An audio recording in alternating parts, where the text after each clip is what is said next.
So this happened last summer, 2016, when I was waiting for a friend to come over to my apartment.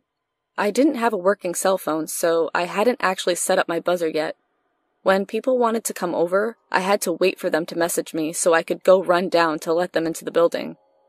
This friend didn't have a cell phone either, though, so we had to do it the old-fashioned way, and we estimated how much time it would take for him to arrive, and I would wait outside and watch for his car. I don't remember the time exactly. I think it was around 4 p.m. that he said he would show up, but it was still really bright outside as it was the middle of summer. Sorry if you were expecting a creepy middle-of-the-night type story. I know. Bummer. I decided I would go outside early just to make sure I was there in case he overestimated how much time it would take for him to show up.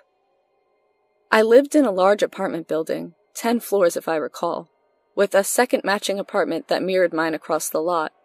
I lived on a busy street, with a little strip mall just down the road and a Tim Hortons across from that. I'm thankful I lived in such a busy area. Had it have been anywhere more discreet, I might not have this opportunity to share my story. I don't know if I can do a good enough job describing the area, but here's a shitty picture I drew on paint to give you a better idea. By the stop sign, there is a wall with angled ends pointed towards the building, and some bushes, trees between the wall and the road. The road that the Tim Hortons is on is the busy road that I mentioned earlier, and the road my building is on with the stop sign is a small side street that turns into a dirt road, with lots of construction behind the trees at the back of my parking lot. I apologize if none of that made sense, but what you need to take from that is that the side street is quiet, dirt road, unused by regular commuters, and only used by construction vehicles. It was rare to ever see a regular car driving there. There was no need for anyone to ever use that road. So I go outside and stand by the stop sign and light up a smoke while I wait for my buddy, and a couple of drags in, I notice a car coming around the corner behind the trees at the back of the lot. The car drove around the corner at a normal speed, but began to slow down once he got closer to my building. Some red flags went up, but I shrugged it off as nothing and told myself I was being absurd. It was the middle of the day, and the driver probably slowed down because he's looking for an address or something. By the time he was passing me, he was doing under 10 km, roughly 6 miles per hour, and was staring me down. I made eye contact with this guy, and most people when caught staring at someone look down or away embarrassed that they were caught staring, but not this guy. He just looked me dead in the eyes and continued driving past. I was pretty uncomfortable with this, mainly because I was standing so close to the road, so as he drove past, we were able to get a good look at each other. If it weren't for him being inside of a vehicle, he could have reached out and touched me. Now, because he was so close, I was able to get a good look at him, and this also gave me the creeps. His appearance set up even more red flags. If you've ever seen Ederum, he looked a lot like him. Also, he drove what I believe was a 1992 Volvo 960, and it didn't exactly do him any favors either. The car kind of screamed, "I'm going to make a lampshade out of your skin." The reason I think I know the exact car he drove is because he passed by enough times that I have the image of the Volvo symbol and the diagonal line across the grille of the car burned into my mind. After this happened, I spent hours with my partner on Google Images trying to find the car I thought he drove. At first, I thought it was a Buick. But I digress. After he drove past me, he turned right and headed towards the Tim Hortons. Once he passed my building, he was out of sight and I assumed that would be the last of him. A couple minutes later, I hear tires on gravel in the distance and see a vehicle headed my way behind the trees. And who do you think comes rolling around the corner? Him. By now, I'm regretting my decision to come out and wait for my friend early, but I figured he would be showing up any minute now, so there was no point in going inside. So, creepy guy is headed towards me again, and this time, he's driving even slower. When he passes me, I try not to make eye contact, but I can't help it. I feel his eyes on me and I have to look. When I meet his gaze, he waves slowly like the Queen and speeds off, turning right again. I'm even more creeped out at this point, but I am still trying to play devil's advocate. I assume he's just mistaken me for someone he knows and shrug it off again. I light up another smoke while I'm waiting to try to calm myself down, and here comes Creepo again around the corner. This time, I tell myself that if he doesn't either turn into the parking lot, stop and ask for directions, or turn left when he passes me, that he's either crazy or actually has bad intentions. When he finally passes me, he's slowed down to under 5 km, or 3 miles per hour, and he just smiles at me.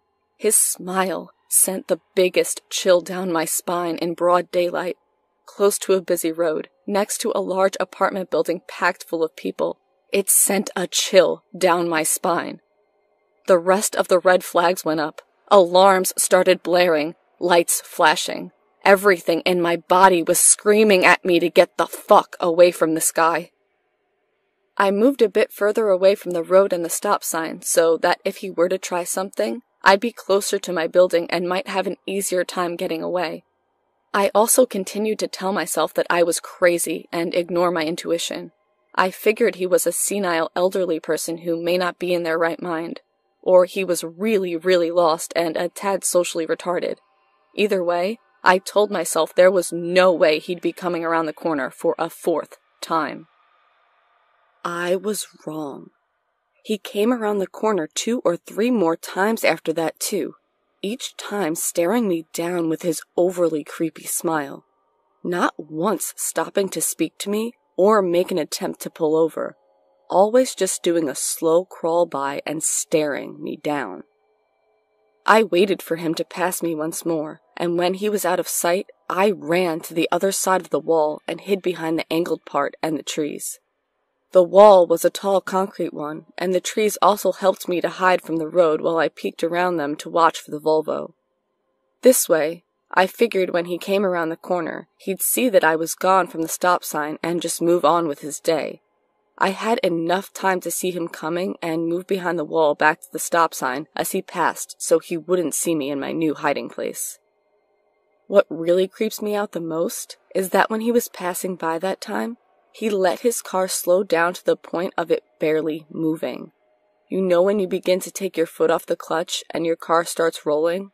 Or how in an automatic, the second you take your foot off the brake, the car will roll forward really slowly?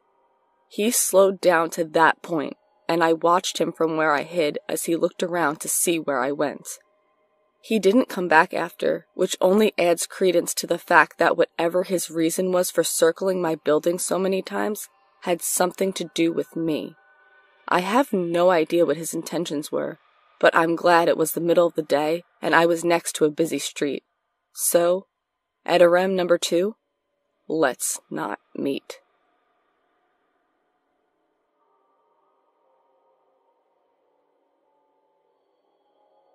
Sorry if this isn't the content I normally seem to post. I'm this Redditor's girlfriend using his account because I'm more of a lurker than anything on here. I recently relived this memory from whenever I was 4.5 while rewatching some old family tapes of our 8-hour drive up north to Toronto, Canada. I remember a few vivid memories, like seeing Niagara Falls, eating at the Rainforest Cafe, etc., all that jazz. I did not remember being walked out to a man's van and put in a car seat by him before my father almost beat the shit out of him. According to my mom, who told me about this occurrence after fishing through videos with us at some nature park near our hotel, I almost went home with a stranger, or simply put, almost never saw my real family again. According to my own testimony to the park ranger and my father's retelling, a middle-aged man walked up to me while I was looking at fish in a pond and asked if I was ready to go home. I said yes because I had been getting sick from the cold Canadian air. Thanks guys, it's fucking cold up there. And had a fever I needed to sleep off. I took his hand and walked silently to his car, half asleep as he buckled me into a car seat until I heard my dad scream my name. My mom had gotten the park rangers to come, since I was missing, and one of them said she had seen me with someone in the parking lot, since it's impossible to miss a little girl with such a bright pink jacket. My dad was about to beat the man to a pulp outside his car when a ranger and the guy's brother both stopped him. Apparently, the guy had some kind of memory problem and spent some time around the park with his brother and niece, who were still there at the time. He mistook me for his niece and almost took me back with him with his brother's family in Quebec, a far distance from home when you live in St. Louis like I did. My parents got it all sorted out, and everyone seemed relieved as I fell asleep in my mom's arms minutes after the whole fiasco. While I don't remember you firsthand, part guy, I'm glad you didn't take the wrong kid home. Let's not meet again. I'm a small female living alone in a large city. Knowing exactly what this could mean for me, I'm pretty wary of my surroundings and the people in it. I recently moved to the back of an apartment complex, to the 3rd floor, which I was very excited about, since I hate being on ground level. A few days after moving in, I met my across the way neighbor, Steve. Steve was tall and skinny with dark hair and the tryings of a beard. He was nice, polite in our few passings, but we never had more than an exchange of a few hellos. Until one Saturday night. My friend dropped me off at my place late that night, and I stumbled up the stairs stupid drunk. I knew I was making a ruckus, because Steve opened his door as I approached mine. I waved at him and smiled as I fumbled for my keys. I was facing my door trying to remember which key it was, as they all looked the same, and I felt Steve come up behind me.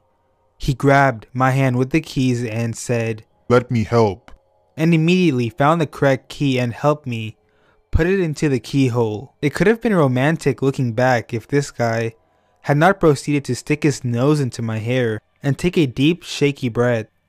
The red alarms immediately started going off in my head and cut through my drunken stupor. My breath was frozen in my throat, and I realized just how fucked I could possibly be. "Thanks," I mumbled before slipping through my door and locking it behind me. I stood there for a moment going, what the fuck, when I heard a soft thump on the other side of the door. I slowly turned and looked through the peephole, but I couldn't see anything, only blackness, which did not make any sense because there was a light outside, which kept the staircase lit. I blinked and stepped back before checking again. This time I saw Steve backing away from the peephole. My body felt like it was dunked in ice water. Steve went back into his apartment, and I did not hear anything else that night. For a few weeks after that, I would hear the same soft thump, and find Steve trying to peer into my apartment from the peephole. I could hear his heavy breathing. Sometimes he would even paw at the door, but he never came out. When I came home after that first time, I never called the cops. I probably should have, but Steve was my neighbor, and I did not want to stir up any animosity that I would have to deal with. Steve moved out 2 weeks ago. Last Monday, the 13th, I had my wisdom teeth removed. Before that, I had a cavity in one of them that caused excruciating pain to radiate in the entire right side of my face. Within this past month, I've been on 2 prescription pain medications. This is the first time I've ever required them. And it turns out that the prescription grade pain medication messes heavily with my anxiety. I've been paranoid all morning. There's been sounds all through my apartment, in the attic, and from empty Oreo packs, etc. It's been just over a month since I moved in with my boyfriend, and my paranoia wasn't terrible until the pain meds. But with him having a set schedule job, and me not having one, I work retail, so the schedule is a week-by-week play. Being home alone in the morning some days since my extraction have been hell, especially when I've been reading these stories. So, I started out today paranoid, trying to do schoolwork, chores, anything I can to distract myself and make time pass. Finally, 3 o'clock hits and I go, fuck it, I can't be in this house any longer right now. I need to go get that baking pan for dinner tonight anyway. So, I get up, I change out of my sweats into some jeans, and I leave. No makeup, hair only brushed. It's nice weather outside and my body is weird with heat, so I sweat a little on my drive. I get to Walmart. Walmart. And I go in, saying hello to a greeter and grabbing a basket, then going to the home goods. I'm on the hunt for a baking pan, but I pause in an aisle that has cutting boards because I'm unsure if my boyfriend had one. He moved down here from another state some months ago, but didn't do much hardcore cooking, so I started looking at those. Out of the corner of my eye, I see someone with a cart coming into the aisle. Due to how I was raised, and also just wanting to be polite, I look up and start moving closer to the shelves. I live in a more southern state in the US. We're all kind of polite here, or fake being polite. It's an older man. To me, an 18-year-old female. He looks to be in his 40s or 50s, and he's looking right at me. Excuse me, has anyone told you that you're beautiful today? His tone seems sincere enough, but it throws me off. My boyfriend has, I respond, almost a reflex. I don't want to get into a conversation with this dude. A brief flash of disappointment crosses his face, and he breaks eye contact with me, instead, looking in the direction his cart is facing. Well, now you've been told twice, he says, starting to move along. I have, I respond, as chipper as ever. Thank you. He moves on down the aisle, and I take one last glance at the cutting boards before I decide to move on to find the baking pan. To my luck, they're in the next aisle. I needed a specific size, so I go on the hunt for it, looking intently, picking up different pans, comparing prices. Then I see a cart coming from right down the aisle. I look up, a bit stunned, to see it's the same older man. I try not to think anything of it, making eye contact again and giving a half-hearted smile before looking back at the pans. He browses, then seems to pause almost right behind me. I'm intensely uncomfortable, so I grab a pan that seems like it would fit my needs, then leave the aisle. Something in me, a mix of my desire for a cutting board and the curious part of me wondering if I was being rational in my thinking of this guy being a creeper, decided to stop again in the cutting board aisle, the one where the dude told me I was beautiful. Lo and behold, as I'm looking again at the cutting boards, from the aisle mouth closest to me, the dude comes down. I look at him again, then go back to looking at the cutting boards. He walks down the aisle. I choose a cutting board, decide to have a glance at the knives above them, and see from the corner of my eye this guy turning his cart around and coming back towards me. I look more intensely at the knives now. I pick them up, look them over, wanting him to just see what I'm looking at, because I can feel his eyes on me. He's moving slowly. His cart gets right behind where I am and pauses. I can feel him either looking at the knives over my shoulder or just looking at me.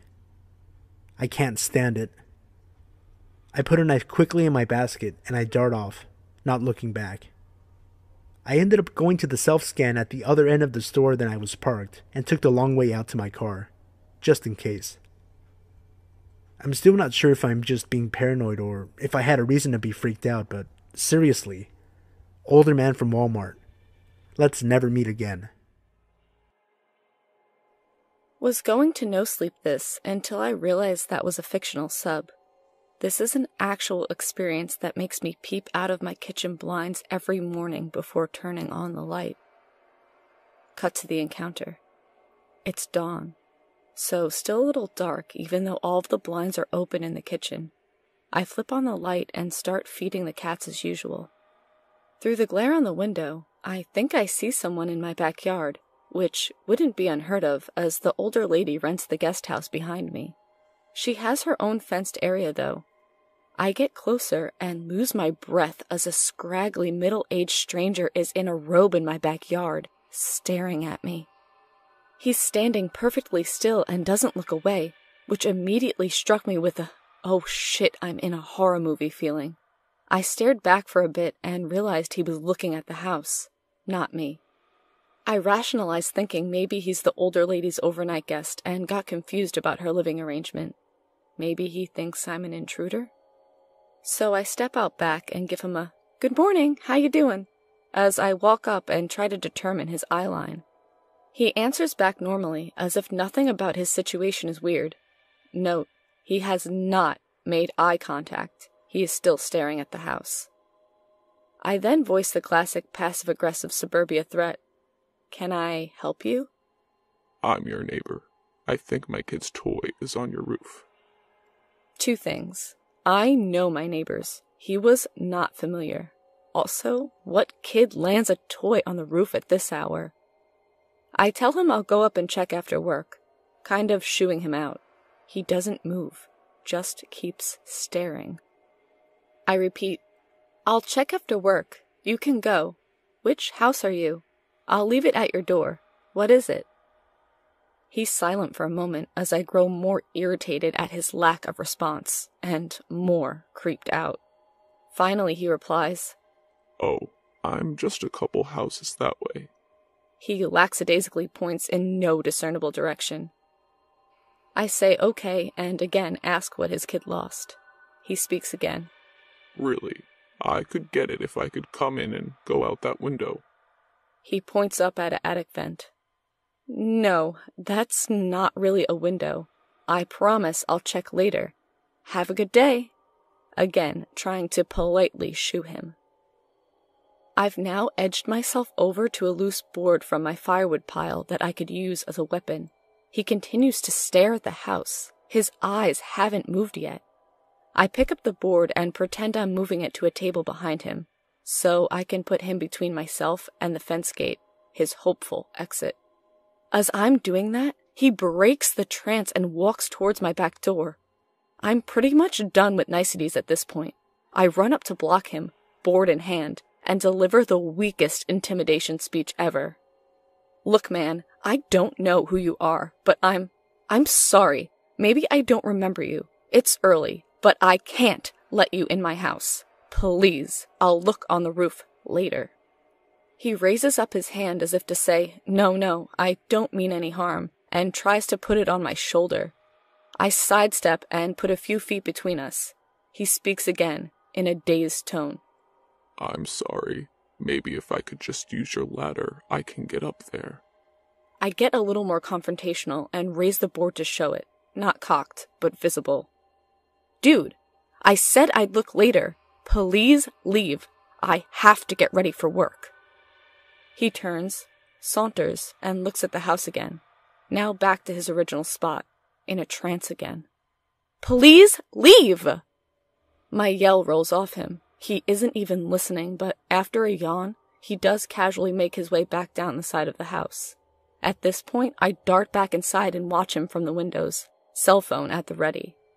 He leaves and shuts the gate behind him effortlessly, which, by the way, is hard to do. My friends still haven't mastered the lift and pull gate locking move. I asked around, and no one knew who this guy was based on my description, and no one has seen him since. I would say he was mentally ill, maybe homeless and passing through, but he seemed too clean-cut, scraggly but not dirty. I still don't know what to make of it. It was just so bizarre how he paid so little mind to trespassing and being told to leave. And no, there was no toy on my roof or in my yard. First time poster here. Back in 2012, when I moved 1,200 miles away from my home state, I didn't know anyone in the area. Despite being a rather introverted 22-year-old, I thought it would be good for me to get to know some locals. After joining Meetup.com, I browsed several groups until I found one that looked perfect. It was a nearly holistic healing center where they held events ranging from Tibetan singing bowls to psychic fairs. Given my lifelong interest in things of the alternative nature, I was excited by the thought of making some new like-minded friends. I signed up for the next event and attended a few days later. Upon my arrival, I was enchanted by the scent of incense and abundant good vibes. The owner was warm and kind as she introduced herself and the other attendees. Everyone I met was genuine, inclusive, and made me feel very welcome. I am someone who is incredibly close with my family, and it was my first time living alone and far from home. For these reasons, it was wonderful to feel such an instant connection with others. I had a great time getting to know everyone, and before I left, the owner, Rebecca, invited me to come back. That turned into me frequenting the center 4 to 5 times a week. Early on, I met a guy named Ronnie at a Reiki circle. Reiki is a Japanese relaxation technique. He was a middle-aged man who was at the early stages of balding and kept his long hair in a ponytail. His skin was tan, and he was in good shape with muscular arms. Compared to my petite frame, he towered over me at about 6 feet tall. Following the Reiki, everyone would always hug one another and chat. Rodney was the first to come over and give me a very long, tight embrace. As we spoke, he told me how he was a single father and introduced me to his teenage son. The three of us hit it off immediately. Rodney and I seemed to have a lot in common, from our love of raw vegan food to scuba diving. It felt like I had met a kindred spirit, and the energy he exuded was calm and peaceful. He was easy to trust and open up to. Over the coming months, I became Reiki certified and was spending a lot of time at the center. There was a core group of us that became inseparable. Rodney was part of the gang. We would hold full moon ceremonies at the beach, drum circles at night, and healing sessions by day. Once a week in the evenings, we would go to Panera to get some tea and enjoy each other's company. All in all, it was a very fun time in my life. As time went on, I would see Rodney often. We would meet at farmers markets. I volunteered to help him run a haunted house attraction he was managing and attended his yoga classes while he was getting his instructor education completed. Rodney and I developed a deep friendship, but nothing more than that. After all, I didn't have those feelings for him. I never got the impression that he did either, and I was close with his girlfriend, who he seemed to be very much in love with. If anything, I would say he was more of a fatherly figure to me. For all of these reasons, I let my guard down. Years later, the lease on my apartment was ending, and I decided to move in with my boyfriend, who lived about 40 minutes away. The distance, combined with a busy new job, left me with less and less time to visit the center. Eventually, I stopped going, other than the occasional trip to their little gift shop to buy sage and crystals. Rodney and I kept in touch a bit through Facebook, mostly him liking or commenting on my photos. Life happened, and it had been about 2 years since we had last seen each other in person. One day, I was on my lunch break at work and went to a nearby grocery store to get some summer rolls. As I walked by the coffee bar, I saw Rodney, and his eyes lit up while he opened his arms wide. I was given one of his infamously long hugs while he slowly rocked back and forth. He told me I looked great, and we caught up on what we'd both been up to since we saw each other last. I explained how I had started another job not far from the center, so I'd be in the area again. He told me that he and his girlfriend, our mutual friend, had broken up. Apparently, she was incredibly needy and insecure, which seemed untrue, as I knew her pretty well. Then he started to tell me about his new business plans to teach rich older women yoga after they are lonely and neglected by their husbands, so they want to be touched. Taken aback by his intentions, I continued to listen as he went on. I have a private studio space now. You should come by sometime. We could lay naked in the sun and do some stretches. It would be very healing. I was beginning to feel uncomfortable. Then again, I thought perhaps I was overreacting. After all, this guy was a total hippie, so it probably didn't seem strange to him. Myself, being flustered and unsure of what to say, said, Cool. Pulls out phone. Oh, hey, I'm running really late for work. I need to get going. It was nice seeing you. He leans in again to give an awkwardly long hug and then kissed me. On the lips. Something he had never done before. A few weeks passed by, and Rodney had sent me some texts and Facebook messages about getting together. I lied and said I couldn't because I was very busy with my job. Although I felt creeped out about the whole situation, I tried to rationalize with myself that I was being overly dramatic. After all, I had known the guy and his son for years, and he had never done anything to betray my trust.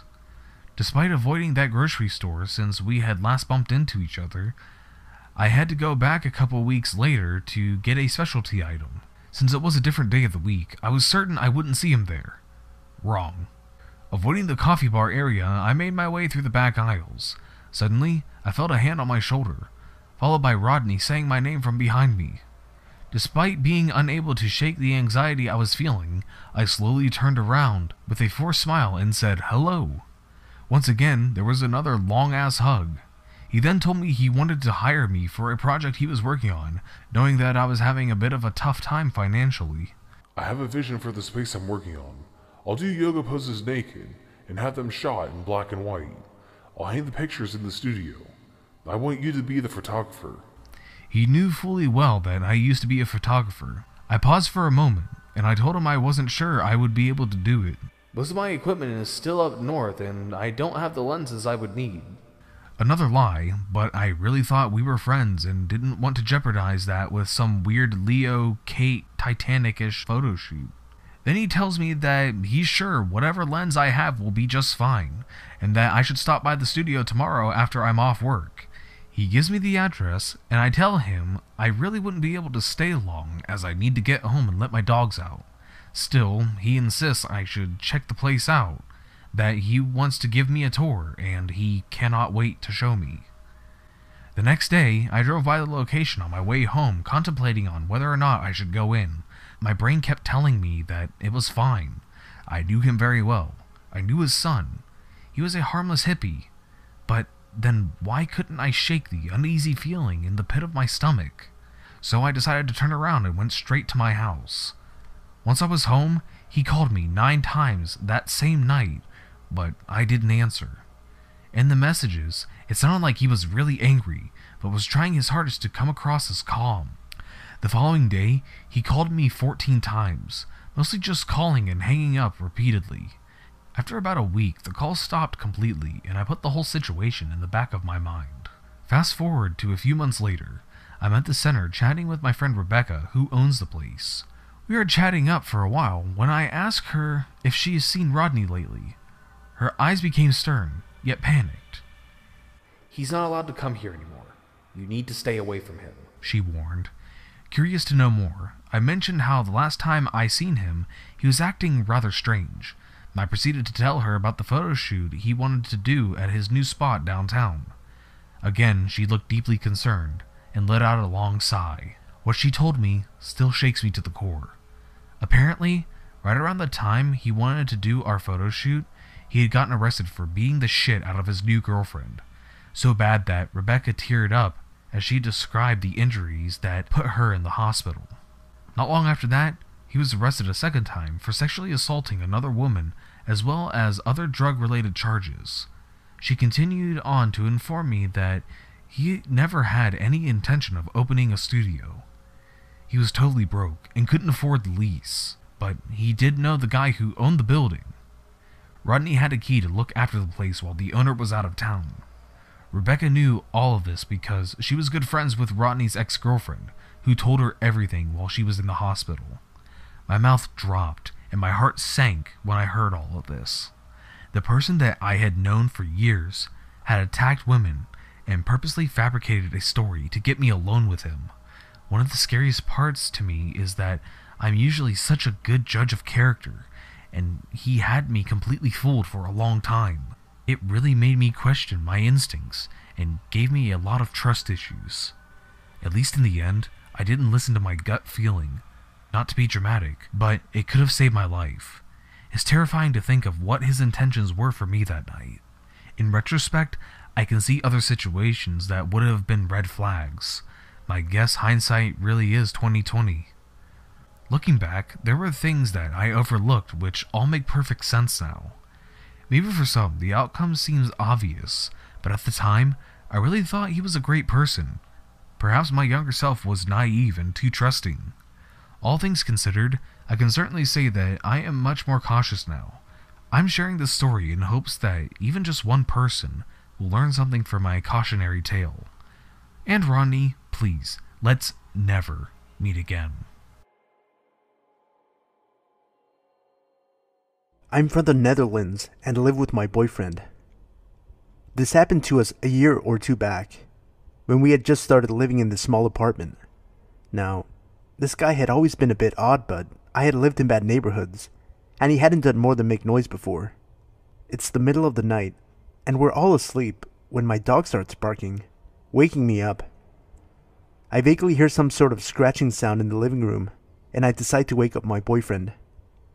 He goes to check it out, and it's our upstairs neighbor, trying to pry open the tiny window in the kitchen area. He starts talking about how we threw garbage on his balcony. He lives above us, so that would be a feat. My boyfriend sends him away, seeing he was obviously on something. A few hours later, I wake up to walk the dog and see a fire truck outside our flat. Someone had set an apartment in the next flat over on fire. Luckily, the occupants weren't home and a resident of our flat had alerted everyone. Surprise, surprise, it's creepy upstairs neighbor. We instantly knew it was him, and apparently, he'd set our underground dumpster on fire the year before, so he was locked up almost immediately. Now we tend to sleep through a lot, so we're lucky our little pup started barking, or we probably would have died. Creepy upstairs neighbor, let's not meet.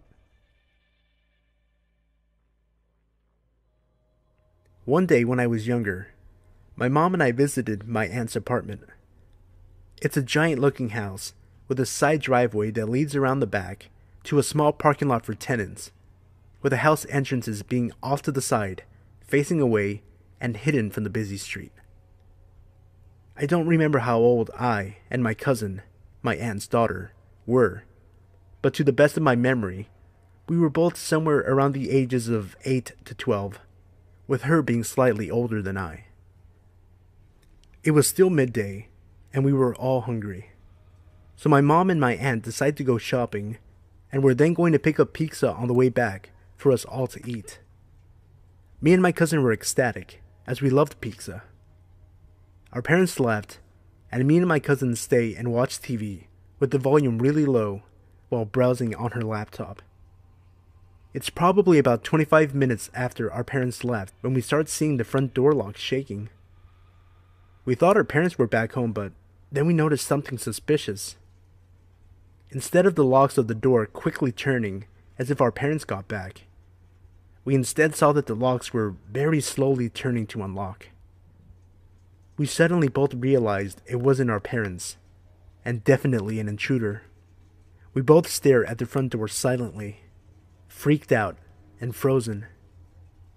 I always thought those horror movies where the actors stand frozen in fear like idiots were fake, but it was this moment that proved that idea was wrong. As we both stood there frozen in horror, we both saw the top lock finally turn all the way after what felt like half a minute. Then we start to see the bottom lock slowly start to turn. The door was probably half a second from being unlocked completely, when suddenly, my cousin breaks free from being frozen in fear and sprints to the door and turns both of the locks to prevent the door from being opened. We dared not look out the second-story window to see who was trying to get in. We were horrified and stayed quiet, waiting in the living room. We didn't say a word to each other and just sat there on the couch. It was about 15 minutes until our parents got home, where we told them the whole ordeal and they were shocked. We don't know what would have happened if my cousin didn't sprint to lock the door, but to this day, I can remember very vividly seeing the door lock shaking rapidly and slowly turning. It was definitely very scary.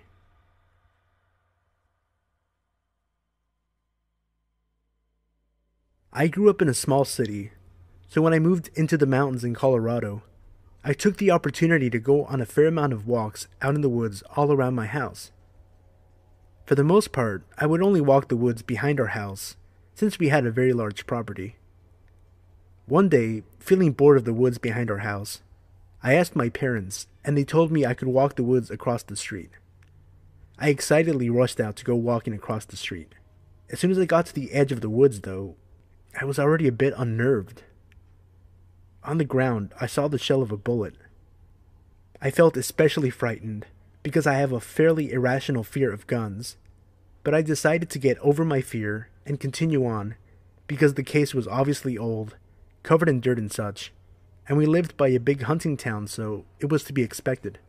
The next weird thing I came across was a pile of deer hair. I, obviously not knowing much about hunting, saw it and thought that a doe must have laid there when she was having her babies. At that moment, I was excited, not realizing that the hair was most likely the result of a deer being shot in that spot.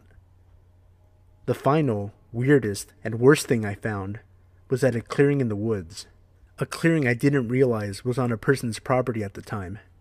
As soon as I got out of the clearing, I saw a large block of styrofoam with 2 iron rods stuck through it to keep it standing in place. It was full of bullet holes.